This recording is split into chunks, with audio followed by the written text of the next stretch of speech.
Hi, this is Mike Steckline, partner with the Institute for Enterprise Excellence, with a short video summarizing an upcoming webinar we're having on Friday, September 21st, 12 noon Central Time.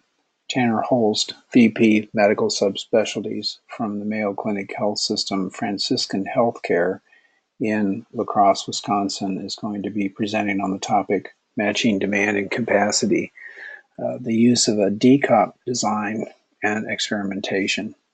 This is based upon the SIOP process that people have used in manufacturing for years. Basically, here was the problem. They were experiencing problems with access for appointments with a lot of long waits. Patients needing access between departments makes the access even worse.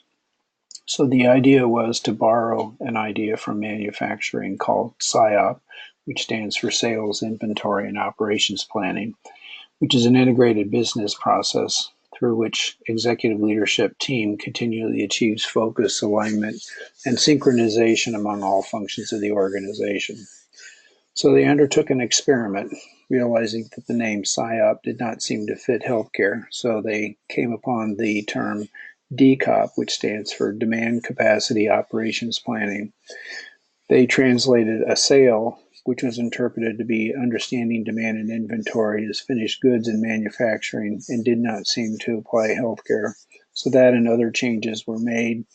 The results, you can see some of the examples that are listed here on neurodiagnostics and hospice both achieved some substantial results, and those are just a couple of the results. So to learn more, recommend that you dial up and log in to the webinar on Friday, September 21st, 12 noon, 1 p.m. The information that you'll need for accessing the webinar can be found at this information on this slide. I hope you'll be able to join us. Thanks.